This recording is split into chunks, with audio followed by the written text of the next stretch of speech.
தமிழகத்தில் அக்னி நட்சத்திரம் தொடங்கியுள்ள நிலையில் பல்வேறு பகுதிகளில் கோடை மழை கொட்டி தீர்த்து பொதுமக்களை குளிர்ச்சியில் ஆழ்த்தியுள்ளது. நீலகிரி மாவட்டம் குன்னூர் சுற்றுவட்டார பகுதிகளான அருவங்காடு, பாய்ஸ் கம்பெனி உள்ளிட்ட பகுதிகளில் 2 மணி நேரம் கனமழை கொட்டி தீர்த்தது. சுற்றுலா தலமான சிம்ஸ் பூங்காவில் மழை வெளுத்து வாங்கியதால் படகு சவாரி ரத்து செய்யப்பட்டது. கனமழையின் காரணமாக குன்னூரில் தாழ்வான பகுதிகளில் தண்ணீர் ஆர்ப்பரித்து ஓடியது. வாகன ஓட்டுநர்கள் வாகனங்களை இயக்க முடியாமல் முகப்பு விளக்குகளை ஒளிரவிட்டு வாகனங்களை மெதுவாக ஓட்டினர். சுற்றுலா தலமான லாம்ஸ்ராக் பகுதியில் அவ்வழியாக வந்த கார்கள் மீது மரங்கள் விழுந்ததில் 2 கார்கள் சேதமடைந்தது.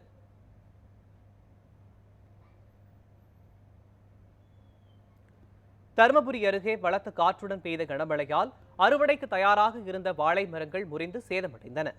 இதுபோன்று அரூர், பாப்பிரெட்டிப்பட்டி, பாலக்கோடு, இண்டூர், தருமபுரி உள்ளிட்ட பல பகுதிகளில் கோடை மழையால் பாதிக்கப்பட்டுள்ள வாழை விவசாயிகள் இழப்பீடு வழங்க கோரிக்கை விடுத்துள்ளனர்.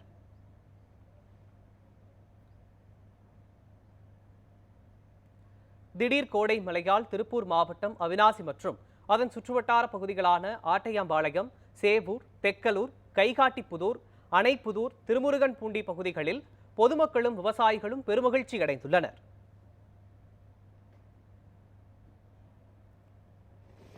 இதேபோல் திருவண்ணாமலை மாவட்டம் ஆரணி, கண்ணமங்கலம்,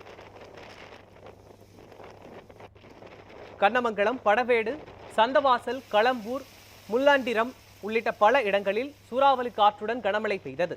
கோடை வெப்பம் தணிந்து குளிர்ச்சியான சூழல் நிலவுவதால் ஆரணி பகுதி மக்கள் மகிழ்ச்சியடைந்தனர்.